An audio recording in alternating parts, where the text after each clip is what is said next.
So who do I have the pleasure of speaking to today? My name is Ephraim Silas Osha.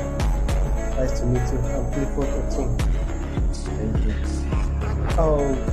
Based on your... So who do I have the pleasure of speaking to today? My name is Ephraim Silas Osha. Nice to meet you. I'm Clifford Otun. Thank you. Based on your academic career and goals, where do you currently find yourself? Well, I find myself at the climax of my profession. Okay. In view of the fact that I went through the tutelage and I'm privileged to be registered as an architect in the Federal Republic of Nigeria. Yes. I have all it takes to practice architecture. I'm licensed, I'm certified, and I have seal, all in my name. Awesome. That's a very fulfilling career. So in the past, what have been your accomplishments, beginning from your fundamentals up till this present moment? My accomplishments so far, I will view it in different perspectives. Okay. Academically, I'm able to impact knowledge to young ones. I'm able to help people, and it delights me to see people that have looked at me as a mentor and have grown through me. So it delights me so much. Then, professionally wise, I've gone places through the grace of God. The profession have taken me places, and let me remain at that. I won't mention the places. Of course. So, based on all the previous accomplishments and where you currently find yourself at, where do you look forward to finding yourself in the next 3 to 5 years? What more accomplishments would you like to have within the next 3 to 5 years? By the grace of God, I'm at the twilight of exiting my service with the civil service of Nigeria. Then I will have more time to train and retrain people. Okay. More time to go into full private practice. For now, I'm somehow constrained because of my responsibility to the federal government of Nigeria. Through the grace of God, I'm an assistant director in the service.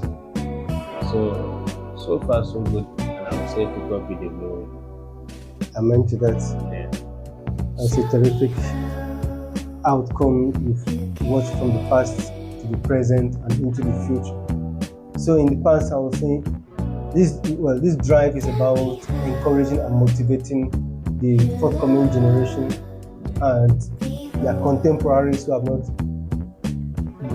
been lucky enough to succeed to this level, and also the future, what the future holds for others who will look forward to having a mentor to guide them through life.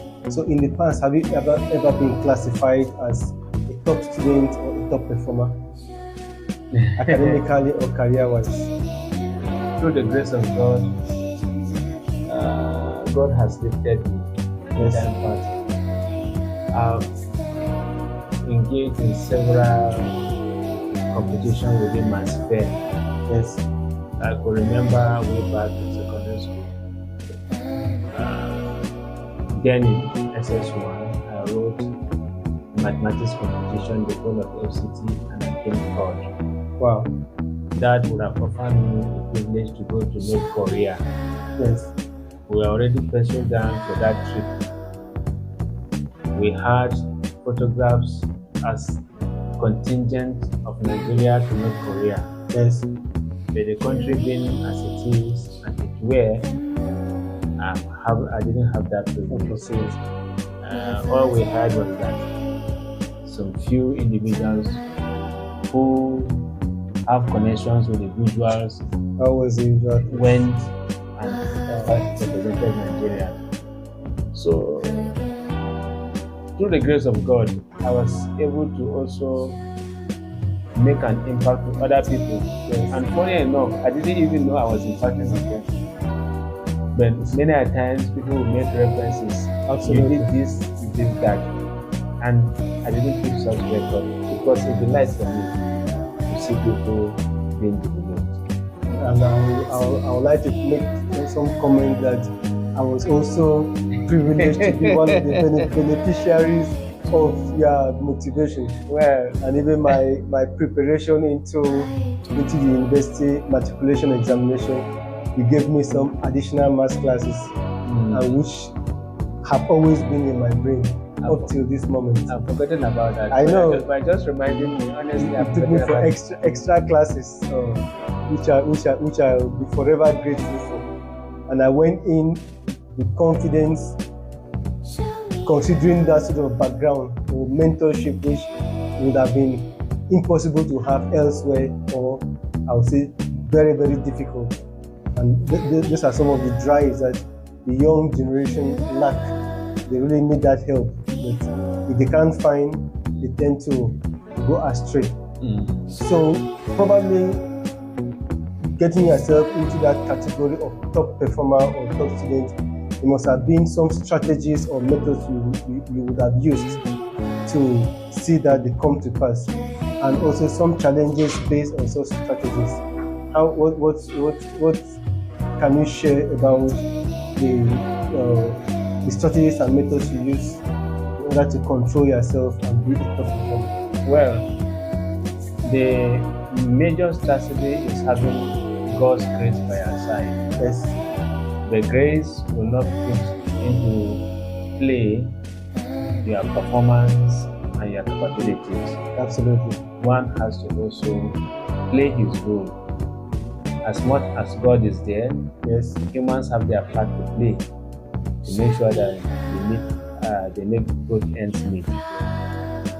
Hard work, resilience, and determination, yes, as well as discipline, help me where I am today.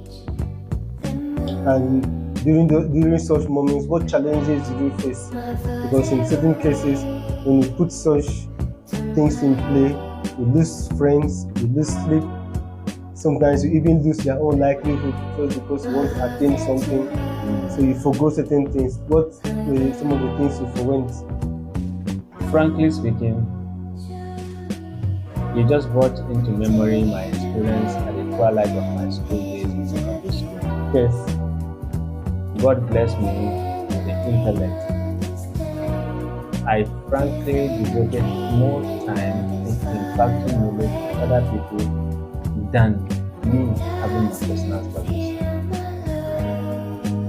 At the twilight of my school days in secondary school, in order to make up, yes, for the time spent in mental orders, yes, I had to take sedatives to make me stay awake. That affected me seriously, negatively, and that affected my performance even in the senior school final exams. Interestingly enough, my result wasn't a true representation of who you really were. I was or I am. Looking at my achievement, the exploit I did then, yes, putting before people my results, you can never match them together. All because of sacrifice. Yeah. And as it goes, most times, examination is not the true test of knowledge. Yeah. Certain constraints come into play which takes someone off guard. That's right. So it's understandable. And I would say in the past, fundamentally, there must have probably been certain subjects which were your niche, subjects which you were mostly inclined to, that is, which were your best. And then there were others which were your most challenging subjects. Which were those? And I was very, very good at mathematics, was very good at further mathematics, was good at agricultural science, biology. Yes. Funny enough, I wasn't good in physics. Oh. Many times I hear people say, if you know mathematics, you know physics. That has always been the case. But Most it of the was time. never like that in my case. Physics was like, let me just read and pass. It wasn't in me. Just like I had mathematics. Anytime you wake me up, I'll be able to solve an equation for you. It was part of me. But in physics, that wasn't the case. So I had challenges with physics. I just managed to pass physics. Wow. So my teacher had been maybe the way it was delivered to you, because sometimes the best can be brought out from you by the particular person who executes it to you, or who instructs the subject. You really hit it by the nail, by the head. The partly of my challenge was Yes. also the instructor, the teacher. Partly, and partly also could be a natural phobia I had for physics. So, no matter how I try to see that I understand it, it's like a mirage. I find myself chasing it while the physics is running away. Yeah. So it's an unbelievable situation, but it really occurs that sometimes students might find themselves entrapped in not having somebody who is capable enough to pull out that part of the subject matter that will make them fall in love with the subject. That's right. Whereas it is already inside them. So with all these accomplishments in the past, present, and the future you are looking forward to, what advice do you think you can give for the forthcoming generation, irrespective of the existence of new tools that have come into the educational arena, like AI tools or otherwise? So sometimes it's not all about the tools or the study methods, it's also about the discipline that comes along with it. So what advice do you have to give to the next generation in order to stay disciplined and have that drive also to attain the heights you have attained, or even better? Well, that's an interesting question you asked. The tools you mentioned are just an aid to make us a step further from where we are naturally. Yes. I believe in natural intellect. Pursue your dream, Yes. be steadfast, be disciplined, study hard. Let those tools be an edge Yes. for you as an additional advantage. Absolutely. You ought to be sound first.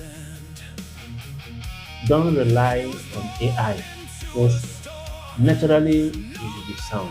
Of course. Having an AI should be an added advantage for you. So my advice is that to the younger generation, aspire to read hard. Yes. Devote time for your books. Leave the gadget aside. Of course. When you use the gadget, let it be an advantage to you. To you. But don't rely on the gadget. Rely on your intellect. Then the gadget will be an advantage. An advantage. Yes. It's so overwhelming, and I strongly believe that the younger generation out there, and even the current one who are struggling for having a mentor who will guide them in the right path, will listen to you and will keep reminded of what you just said, and will have a clear navigation towards achieving their goals, their individual goals, and all this will be for a common good, so that the future generations will have the basic or the fundamental skills of solving the problems of their generation without depending on artificial knowledge, but on self-intellect as well. So I thank you for your time. Thank you for your commitment to a just cause.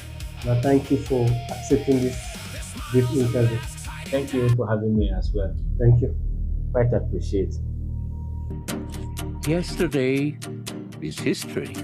Tomorrow is a mystery, but today is a gift.